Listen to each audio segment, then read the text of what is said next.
புதுச்சேரியின் தற்போதைய முதலமைச்சர் என் ரங்கசாமி. 1950ஆம் ஆண்டு ஆகஸ்ட் 4ஆம் தேதி ஒரு விவசாய குடும்பத்துல 10வது குழந்தையா பிறந்தவர் தான் ரங்கசாமி. தனது PY01F3966 அப்படிங்கிற பதிவு எண் கொண்ட அதே பழைய கருப்பு நிற யமஹா RX 100 பைக்ல தொகுதியை வலம் வரது ஒரு முதலமைச்சருக்கு சாதாரண விஷயமா? அது மட்டும் இல்ல, டென்னிஸ் விளையாடுறது, ஓய்வு நேரங்கள்ல நண்பரோட வாட்ச் கடையில உட்கார்ந்து மணிக்கணக்கில் அரட்டை அடிப்பது என மிக சாதாரண வாழ்க்கை வாழ்கிறாரு.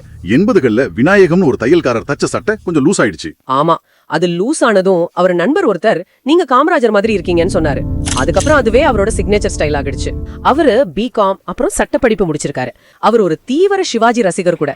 அங்கிருந்து தான் அரசியலுக்கே வந்திருக்காரு. 1990ல நடந்த முதல் தேர்தல்ல அவர் தோத்து போறாரு. அடுத்த வருஷமே தன்னை அரசியல்ல வளர்த்து விட்ட குருவான பெத்த பெருமாளியை எதிர்த்து நின்னு ஜெயிக்கிறாரு. அது ஒரு பெரிய ட்விஸ்ட். அப்புறம் அமைச்சராகி 2001ல முதல்வரும் ஆவறாரு. 2006லும் மாபெரும் வெற்றி பெறாரு. அந்த தேர்தல்ல அவரை எதிர்த்து போட்டியிட்டவர் வாங்கியது வெறும் 500 வாக்குகள் மட்டுமே. ஆனா 2008ல காங்கிரசுக்குள்ள ஏற்பட்ட உட்கட்சி பூசலால் அவரை வலுக்கட்டாயமாக ராஜினாமா செய்ய வைக்கிறாங்க. வைத்தியலிங்கம் முதல்வரானார். அந்த நெருக்கடியை அவர் எப்படி கையாண்டார் அப்படிங்கறதுல தான் இருக்கு ரங்கசாமியோட அரசியல் தந்திரம். பிப்ரவரி 7, 2011ல என்ஆர் காங்கிரஸ்னு ஒரு புது கட்சியை தொடங்குறாரு. இதுல ரொம்ப ஆச்சரியமான விஷயம் என்னன்னா, வெறும் 3 மாசத்துல நடந்த தேர்தல்ல 15 இடங்களை கைப்பற்றி திரும்பவும் முதலமைச்சர் நாற்காலியில உட்கார்றாரு. காமராஜரின் எழுமை, சிவாஜி ரசிகராக சாதாரண மக்களோட அவருக்கு எந்த ஆரம்ப கால தொடர்பு, இதெல்லாம் ரொம்ப முக்கியம். அப்புறம் குடும்பம் இல்லாத தனிமரம் அப்படிங்கிற நிலைப்பாடு. இவை மூன்றும் சேர்ந்துதான் இவர் நமக்கானவர், தனக்கென்று சொத்து சேர்க்க மாட்டார் அப்படிங்கிற அசைக்க முடியாத நம்பிக்கைய மக்கள் மனசுல விதைச்சிருக்கு.